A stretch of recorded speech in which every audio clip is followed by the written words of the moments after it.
Qanday qilib oddiy inson to'g'ri qadamlarni qo'yib millioner bo'lish mumkin?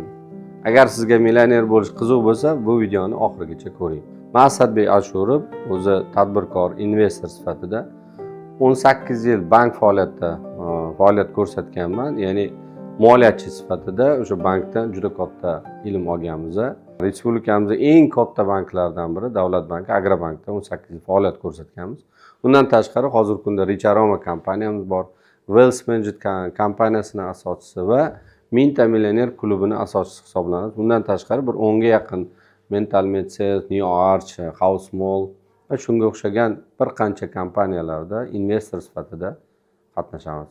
Shuning uchun bugun ko'proq moliyaviy savodxonlik, moliyaviy erkinlik haqida so'z yuritamiz va aniq qadamlarni sizlar bilan gaplashib o'tamiz. Ya'ni moliyaviy erkinlikka erishish uchun $1 million qanaqa chiqsa bo'ladi desa, birinchi qadam insonlar chiqolmasligini sababini bilishimiz kerak. Chunki agar siz chiqolmaslik sababini bilmasangiz, qanaqa qilib chiqishingiz mumkin. O'shaning uchun birinchi muammo ko'pchilikda moliyaviy xavfda qolib ketishi va moliyaviy xavfda yashashi. Ya'ni uchta formula bor insonlarning moliyaviy xavfda qolib ketishiga sabab bo'ladi. Birinchisi bankrotlik formulasi. Ya'ni daromadingizdan xarajatingiz ko'pda, siz qarz va kreditlar evaziga yashaysiz. Agar shu holatda yashaydigan bo'lsangiz, siz hech qachon moliyaviy erkinlikka chiqa olmasligingiz sabab bo'ladi. Ya'ni siz orzulikcha qolib ketadi. Doim daromadingiz oshgan sari xarajatlaringiz ham oshadi va siz doim qarz va kreditlar girdobida yashaysiz.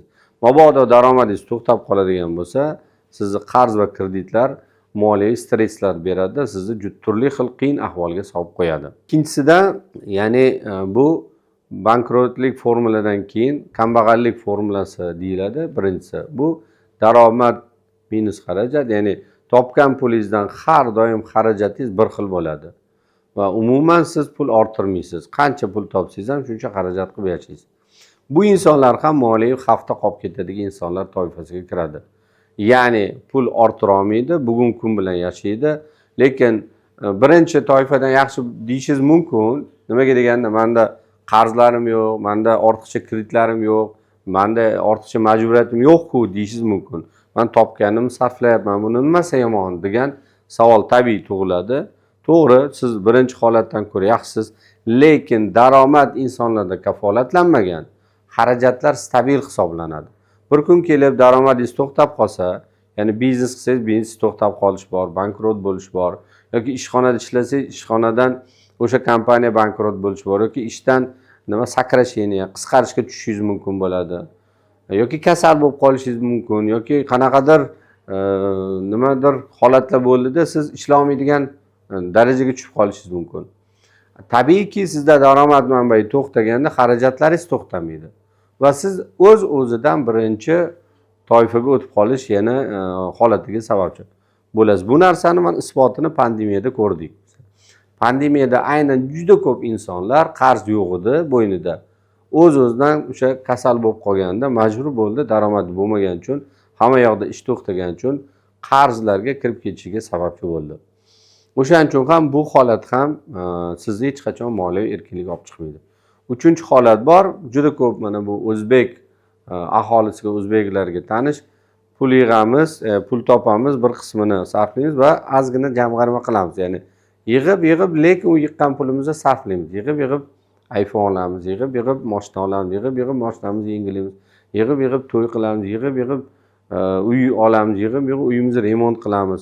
Lekin yig'ish faoliyati bor, jamg'arma qilish faoliyati bor, lekin uni to'plab yana sarflaganingizda siz butkul yana moliyaviy xavf holatda qolib ketishingizga sabab bo'ladi. Mana shu 3 ta holatdan bartaraf qilmasangiz, shu holat ustida yashasangiz, hech qachon moliyaviy erkinlikka chiqa olmaysiz. Endi bu holatdan chiqdingiz, keyingi holat moliyaviy xavfsiz holat hisoblanadi. Bu qanday bo'ladi? Har doim daromadingizdan xarajatingiz kamroq bo'ladi. Siz ma'lum bir miqdorda jamg'arma hosil qilasiz. Hech bo'lmasa har oyda 10% pulingiz jamg'arma sifatida qoladi. Birinchi etapda shu jamg'armalaringizni to'plab hech bo'lmaganda xavfsizlik yostiqchasi shakllantiradi. Ya'ni sizni o'sha jamg'armangiz summasi sizni xarajatlaringizni 6 oyligi miqdorida yetish boshlaganda siz o'zingizni moliy xavfsiz desangiz bo'ladi. Ya'ni bu albatta nimada kerak bo'ladi? Mabodo daromadingiz yo'q bo'lib qolganda 6 oy davomida shu 1 oylik xarajatingiz miqdorida har oy o'shani sarflasangiz, birovdan qarz bo'lmasdan, yana kreditlar olmasligingizga katta turtki bo'ladi. Xuddiki mashinani xavfsizlik yositasiga o'xshaydi. Mashinani xavfsizlik yositasi qachon kerak bo'ladi insonga? Mabodo avariyaga duch kelganda sizni hayotingizni saqlab qolish uchun u sizga kerak bo'ladi. Ungacha u turaveradi. Endi siz men umuman avariya bo'lmayman deb harakat qilmaysiz-ku. Baribir siz avariya bo'lsangiz bo'lmasangiz u yostiqchalar qo'yilgan bo'ladi. Mabodo shunaqa holat bo'lsa sizni sog'lig'ingizni, umringizni saqlab qolishga yordam beradi. O'shaning uchun ham pulda ham siz avariyaga duch kelganingizda, ya'ni daromadlaringiz to'xtab qolganda, kasal bo'lganda, biron bir yo'qotishlarga sabab bo'lganda, birinchidan stress, depressiyaga tushmaysiz, tushkunlik bo'lmaydi. Bu muhim holat mana shu. Depressiya, stresslar odamni qilishi mumkin bo'lgan ishini ham qila olmaslikka sababchi bo'ladi. Va sizni yo'lingizni to'xtashingizga eng katta sababchilardan biri mana shu sizni ichki holatingiz hisoblanadi. Bu ichki holatingizni saqlab qoladi, xotirjam bo'lasiz. Ikkinchisi, oilani, bola chaqani siz riskka qo'ymaysiz. Ya'ni biron bir biznes qilayotganingizda riskka tortilasiz. Lekin o'sha risk evaziga jamasini yo'qotganingizda hech bo'lmaganda 6 oylik bola chaqangizni sizni xotirjamligi saqlanib qolinadiki, qaytadan yana bizneslar boshlashingizga bemalol o'zingizga kuch, o'zingizga quvvat topa olasiz. Agarda shu narsani qilmasangiz, endi bola chaqangizni boqishga pul topolmaganingizda 1 oy sabr qilasiz, 2 oy sabr qilasiz. Yana qayta tiklash uchun muddat kerak. Keyin nima bo'ladi? Juda ko'pchilik keyin o'zi yoqmagan, o'zi xohlamagan ishlarga kirib pul topishga harakat qiladi. Taksichilik qiladi, sotuvchilik o'tib ketadi. Umuman biznesni tashlab qaytadan boshqatdan boshlamaydi. Rossiyaga ketadi, Amerikaga ketishga harakat qiladi. Ya'ni bir ishdan daromad to'xtab bankrot bo'lsa, mana shu xavfsizlik yoshda bo'lmaganligi juda ko'p insonlarni o'zi yaxshi ko'rgan ishidan boshqa yo'nalishlariga, yaxshi ko'rmaydigan sohalarga kirib ketishiga sababchi bo'ladi. Bu ham o'ta katta jamiyatdagi o'ta ko'p insonlarda moliyaviy o'sha xavfga yana kirib ketishiga sabab bo'ladi. Endi mana shu ikkinchi etapga chiqqaningiz, bu уже ikkinchi moliyaviy o'zingizni xavfsiz qilib oldingiz.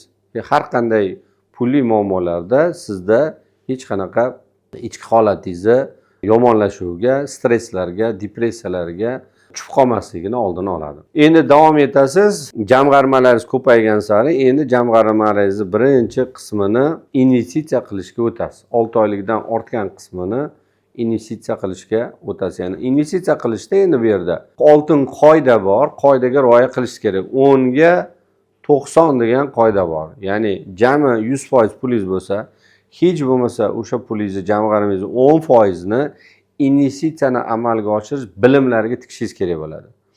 Bilimini olmay turib, investitsiya sohasiga kirsangiz, bor pulingizni yana yo'qotasiz.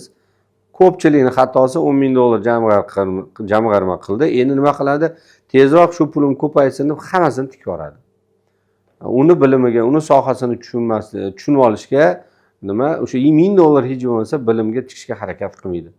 Shu joyda o'ta katta xato qiladi. Ya'ni bu narsa aytadiki, jadnost gubit человека deydi. Endi o'zbekchasiga ziqnalik odamni o'limga olib keladi deydimi bu narsani o'zbekchasiga. Ya'ni siz hamma pulingizga foyda olgingiz keladi-da, o'zingiz hech bo'lmasa 10% ni bilimingizga, o'sha tajriba ortishga harakat qilmaysiz. Natijada bor mablag'ingizni yo'qotish sababchi bo'lasiz. Bor mablag'ingizni yo'qotganingizda endi nima deysiz? Investitsiya bo'lmabdi, investitsiya yomon ekan, investitsiya qilish qiyin ekan. Bor pulimni shu peshana teri bilan shuncha pulni o'zi zo'ri yiqqan edim. Endi nima boshqatdan yana o'zingizga kuch topib, yana jamg'arma qilib, yana qaytadan investitsiya qilishga o'zingizga jur'at topa olmaysiz. Qaytadan sizga bu turish o'ta katta qiyinchilik, katta azob bo'ladi. Shuning uchun ham o'ta ko'pchilik insonlar birinchi xatoni o'zidan qaytadi. Birinchi xatoni o'zini qiladi. 10 ga 90 qoidasiga rioya qilmaydi va yana moliyaviy xavf zonasiga tushib qoladi. Shu holatda yashashga sababchi bo'ladi. Agarda siz shu qoidaga rioya qilsangiz endi nima bo'ladi? Pulingizni ko'payishiga sababchi bo'lasiz. Sizda yangi daromad manbai yaratishga imkoniyat paydo qilgan bo'lasiz. Endi aktiv daromaddan tashqari passiv daromad ham sizda kelish boshlaydi. Har gal mana shu qoidaga rioya qilganingizda 10 ga 90, ya'ni 10% har doim bilimga, 90% o'sha sohaga keyin pul tikish kerak bo'ladi. Agarda sizda batafsil shu bilimlarni masalan bilishni xohlasangiz, turli masalan investitsiya bo'yicha kurslar bor. O'sha kurslarda olishga harakat qiling. Ko'chmas mulkka tikmoqchimisiz? Chuqur o'sha sohani ko'chmas mulkka qanday tikish kerak? Aksiyaga tikmoqchimiz? Qanday tikish kerak? Fundamental texnik qanaqa analiz qilinadi? Kriptovalyutaga tikmoqchimiz? Qaysi valyutalar qanaqa o'zi? Uni o'rganib olishingiz kerak yoki tillaga tikmoqchimiz? Uni biznesga tiksangiz sherikchilik ilmini bo'lib olish kerak. Yoki bo'lsa kompaniyani baholashni bilish kerak. Ko'pchilik sherikchilik qiladi, kompaniyani dolyasini sotib olishga harakat qiladi, lekin kompaniyani baholashni bilmaydi. Necha foizni olishni bilmaydi. Odatda kompaniyani masalan 7 xil baholash usuli bor. Uni bilmaganingizdan keyin siz ko'proq foiz kompaniyani olishingiz kerak bo'ladi, lekin kamini olishingizga sababchi bo'ladi. Sababi sizda bilim yo'q. Nima? O'sha kompaniyani qanchasini olsam to'g'ri bo'ladi. Ikkinchi eng katta narsa biznesga tikayotganingizda sherikchilik ilmini bilmaganingizdan juda katta yo'qotish aynan shunda bo'ladi. Chunki juda ko'p investitsiya bu kimnidir biznesi. Unga sherik bo'lib kirganingizda siz albatta hech bo'lmaganda sherikchilikni 5 ta oltin qoidasini bilishingiz kerak bo'ladi. Mana shu narsalarni bilib keyin tiksangiz, sizda nima to'g'ri daromad topish va passiv daromadga kelishni boshlaydi. Endigi qadamingiz nima bo'ladi? Ya'ni siz moliyaviy mo'tadil darajaga chiqib olishingiz bo'ladi. 3-qadam, 3-bosqich bu moliyaviy mo'tadillik. Ya'ni xavf zonadan chiqib olganingizdan keyin siz investitsiyalaringizni ko'paytirib boyaga 10-90 ga rioya qilib ko'paytirib borsiz, bitta investitsiyangiz 2 ta bo'ldi, 2 tangiz 3 ta bo'ldi, 3 tangiz 4 ta bo'ldi. Endi sharti nimada bo'ladi? Stabillikni, mo'tadillikni siz bitta oyoqda emas, 2 ta oyoqda turishni boshladingiz. Sharti 2 ta joydan daromad manbai bo'lish kerak. 1 yillik jamg'arma bo'lish kerak va sizni 1 oylik daromadingiz xarajatingizni 2 barobarga yetish kerak. Mana shunda siz o'zingizni moliyaviy mo'tadil yoki moliyaviy stabil desangiz bo'ladi. Mabodo bitta joydan daromadingiz to'xtab qolsa, ikkinchi daromadingiz sizni yordamga keladi. Mabodo ikkita joydan daromadingiz to'xtab qolsa, 1 yil siz o'sha xavfsiz darajada yashasangiz bo'ladi. Ya'ni qaytadan, ya'ni faoliyatingiz tiklanishda, qaytadan biznes boshlanishingizda sizga bu jamg'armangiz yordam beradi. Endi jamg'armangizni tugatib qo'ygan holatdaysiz ham qaytadan ish boshlaganingizda yana tezda shu daromadlarni tiklash, shu daromadga ega bo'lish imkoniyati bo'ladi. Chunki inson qancha daromadga chiqqan bo'lsa, oldin ma'lum bir muddat o'sha daromaddan hammasini yo'qotib qo'ysa, qaytadan ish boshlaganda albatta yana xuddi shu daromadga tezda chiqib olish imkoniyatini beradi. Bu xuddiki oldin pravaga o'qidingiz, mana mashina haydaysiz, pravaga o'qigansiz. Haydovchilik guvohnomani oldingiz. Olganingizda mashina haydashni bilasiz. Lekin nimadir sababchi bo'ldi, mashinani sotdingiz yoki biron bir mashina orada haydamadingiz. 5 yil, 10 yil haydamadingiz. Lekin yana qaytadan mashina haydash boshlaganingizda tezda sizda ko'nikmangiz bor, sizda shakllangan, ya'ni boshqatdan o'qib, boshqatdan o'rganish shart emas. O'sha joydan siz bemalol haydab ketish imkoniyati bo'ladi. Xuddi shunda inson qancha daromad olgan bo'lsa, ma'lum bir muddat daromad yo'qotsa, yana tezda shu daromad manbaiga darajasiga bemalol chiqib oladi. O'shaning uchun bundan qo'rqmaslik kerak. Agar moliyaviy stabillikka chiqqan bo'lsangiz, ma'lum bir muddat moliyaviy siz xavfsiz zonaga tushib qolsangiz ham yana qaytadan chiqish oson bo'ladi.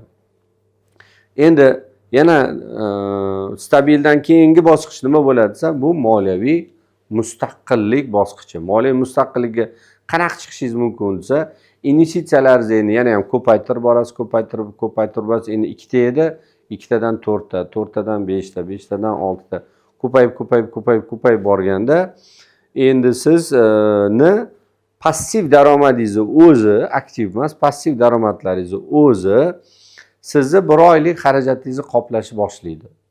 Shunda siz o'zingizni moliyaviy mustaqil darajaga olib chiqqan bo'lasiz. Bunda qaysi qoidaga rioya qilish kerak? Bunda siz qanaqa qilib o'lchasangiz bo'ladi? Qancha kapitalim bilan men moliyaviy mustaqil bo'laman deyishni baholash yo'li bu o'zingizni bir oylik xarajatingizni 150 konstantaga ko'paytirasiz. Masalan, har oy $1000 xarajat qiladigan bo'lsangiz, 150 ga ko'paytirasiz, $150,000 kapital shakllangan bo'lishi kerak bo'ladi. Va u eng xavfsiz, ya'ni yiliga 8% daromad keltiruvchi investitsiyadan sizga passiv kelish kerak bo'ladi. Ya'ni 150 dan tepasi bo'lishi mumkin, 200 ming, 300 ming bo'lishi mumkin, lekin ular riski balandroq yo'nalishlarda agar pul keltirayotgan bo'lsa, u qismini olib tashlaysiz. Siz aynan xavfsiz joydan kelayotgan kapital miqdoringizni hisoblashingiz kerak bo'ladi. Shunda siz o'rtacha 150 mingni masalan yillik 8% kelsa, bir yilda $12,000 pul keladi va uni 12 ga bo'lsangiz oyiga $1000 dan sizga har oy bor. Demak, siz endi minimal ravishda har qanday oiladagi o'sha xarajatingizni qo'rqmasdan qoplashingiz imkoniyatiga ega bo'ldingiz.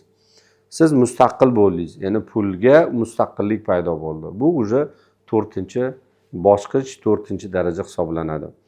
Endi undan ham yuqori darajaga chiqmoqchi bo'lsangiz, u уже moliyaviy erkinlik bosqichi hisoblanadi. Moliyaviy erkinlikka chiqish uchun to'xtamasligingiz kerak. Endi investitsiyani o'rgandingiz, ko'p investitsiyalar hech bo'lmaganda sizni minimal xarajatlarni qoplash boshladi. Endi 90 ga 10 qoidasiga rioya qilishga o'tasiz. Bu nima degani? Jami kapitalingizni kerak bo'lsa, ya'ni endi kapital emas, vaqtingizni moliyaviy mustaqillikka chiqish uchun vaqtingizni, bir kunlik vaqtingizni kerak bo'lsa 90% ni investitsiya ilmiga baxshida qilishingiz kerak bo'ladi. Ya'ni boshqaruv ilmiga. Pulni 4 ta bosqichi bor. Pulni ishlab topish, pulni jamg'arish, pulni ko'paytirish va pulni boshqarish darajalari bor. Siz 4-bosqichga chiqqaningizda pulni boshqaruvni ko'proq bilishingiz kerak. Kapitalni ko'paytirish emas, katta kapitalni ushlab turish o'ta qiyin hisoblanadi. Yaxshi investorlar mavjud kapitalni yo'qotmaslikka harakat qiladi. Yomon investor mavjud kapitalni endi tezroq ko'paytirishga harakat qiladi. O'shaning uchun ham katta risklarga boradi va yo'qotishga sababchi bo'ladi. O'shaning uchun ham siz bu bosqichda 90 ga 10 qoidasiga rioya qilishga harakat qiling. Bir kunlik vaqtingizni, bir oylik vaqtingizni kerak bo'lsa, o'sha sohani 90% bilimini chuqur o'rganib olishga sarflang va 10% vaqtingizni o'sha instrumentlarga sarflatsangiz yetadi. Shunda maksimal ravishda katta pullaringizni boshqaruv ilmi paydo bo'ladi sizda. Endi siz moliyaviy o'zingiz erkin deb qachon hisoblay olasiz? Mana shu bir oylik passiv daromadingiz, ya'ni jamiki investitsiyalardan kelayotgan passiv daromadingiz sizni bir oylik xohlagan xarajatlaringizni qoplashni boshlasa. Deylik, bir oyda o'rtacha xohlagancha xarajat qilsangiz 5 ming yoki 7 ming yoki 10 ming xarajat qilasiz. Masalan, butun dunyoda eng qimmat shahar bo'lgan Nyu-Yorkda ham o'rtacha inson $10,000 pul topsa bemalol yetar ekan. Shunga asosan $10,000 moliyaviy erkinlik summasi deydigan bo'lsangiz, sizni kapitalingiz endi qancha bo'lishi kerak? O'sha summani 150 ga ko'paytirasiz. Shunda sizda jami kapitalingiz summasi o'rtacha 1 milliondan 1,5 millionga chiqqan bo'ladi.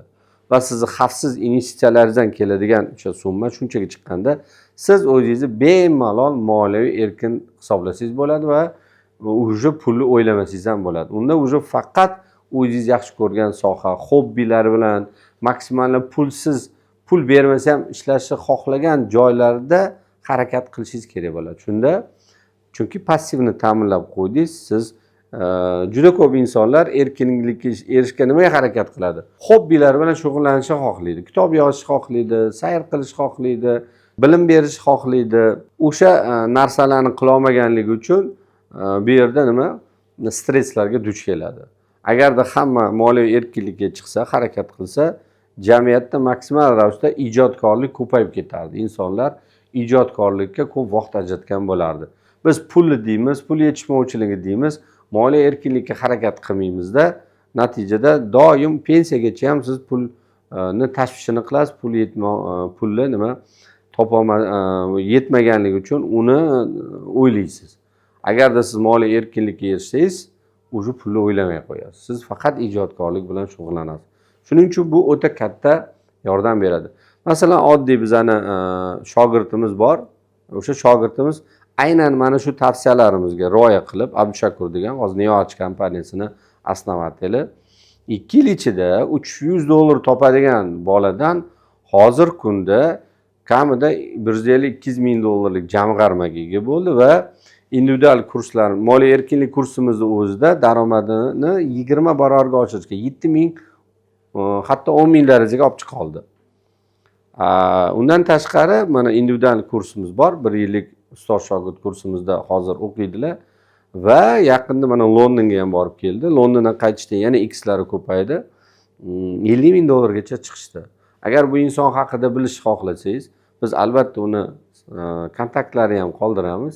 Bemalol u bilan gaplashib, suhbat qilishingiz ham mumkin bo'ladi. Ya'ni qanaqa qilib 3 yil ichida oddiy $300 dan moliyaviy xavf zonasidan qanaqa qilib moliyaviy erkinlik zonasiga chiqib olganini sizga qadamma-qadam sizni o'zini tajribasidan ko'rsatish mumkin bo'ladi.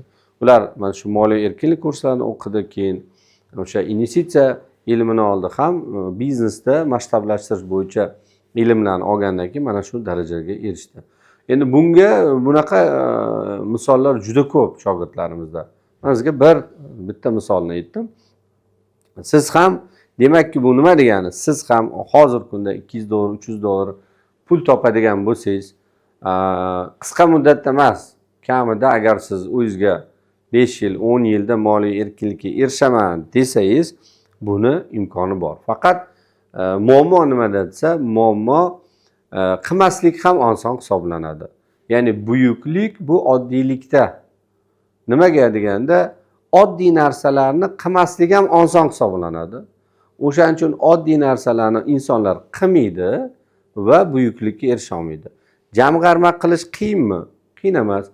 Jamg'arma qilmaslik ham oson. Sarflab olish ham oson. Yig'ish ham oson. O'shaning uchun ham insonlar ko'pi jamg'arma qilmaydi va investitsiya sohasiga qadam qo'yish uchun yopilgan bo'ladi. Shuning uchun siz yaxshi moliyaviy natijaga erishmoqchimisiz? Moliyaviy erkinlikka xohlaysizmi? Siz oddiy narsalardan boshlashingiz kerak. Oddiy instrumentlarni qo'llashga harakat qilish kerak. Juda ko'pchilik o'ylaydiki, buning uchun o'qish kerak, buning uchun ko'p narsani bilish kerak, institutlarni, universitetlarni bilish kerak, o'ta aqlli bo'lish kerak degan o'ziga noto'g'ri shablonlarni, o'ziga baryerlarni qo'yib olgan bo'ladi. Yo'q. Aslida hamma narsa oddiy. Aslida hamma narsani qadamlari ham oddiy hisoblanadi. Bizga ikkita narsa yetmaydi. Qunt, sabr va intizom yetmaydi. Bir narsani qilganingizda qayta qilishga harakat qilish kerak va sabrli uzoq muddat qilishga harakat qilish kerak. Shundagina har qanday inson hozirgi holatingizdan qat'iy nazar bemalol siz o'sha yuqori darajaga chiqish imkoniyatini beradi.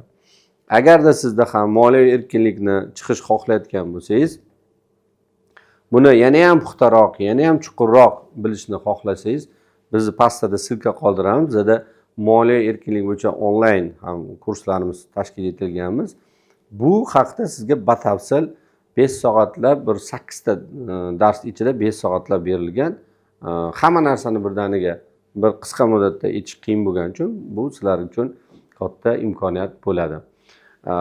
Shuning uchun moliyaviy erkinlikni bugungi kundan boshlang qadamlarni, moliyaviy xavfdan o'zingiz xavfsizlikka olib chiqing, xavfsizlikdan mo'tadillikka olib chiqing, mo'tadillikdan mustaqillikka olib chiqing va borib moliyaviy erkin bo'ling va ijodkorlik bilan shug'ullaning. Shundagina hayotingiz ham go'zal bo'ladi, shundagina siz o'zingiz xohlagan hayotda yashaysiz, shundagina sizda hayotingizda o'ta katta ma'no paydo bo'ladi. Ko'p ishlarni qilishingizga va qiziqarli bir hayot kechirishingizga katta yordam bergan bo'lasiz. Keyingi videolarimizda yana nima haqida, siz qaysi mavzular haqida gapirishimiz qiziq bo'ladigan bo'lsa, albatta izohlarda qoldiring. O'sha mavzular haqida so'rovlar qoldiring. Mana shu mavzular bizga qiziq desangiz, investitsiya sohasimi yoki biznes sohasimi yoki bo'lmasa moliyaviy savodxonlik sohasimi, qaysi sohalar yoki klub haqida ko'proq gapiraylikmi? Mingta millioner klubimiz nima haqida bu? o'sha haqida qiziqmi sizga? Shular haqida siz batafsil izohlarni yozsangiz, biz albatta uni ko'rib chiqib, inobatga olib, shu haqida sizlarga ko'proq ma'lumot berishga harakat qilamiz. Keyingi videolarda ko'rishguncha deb qolamiz.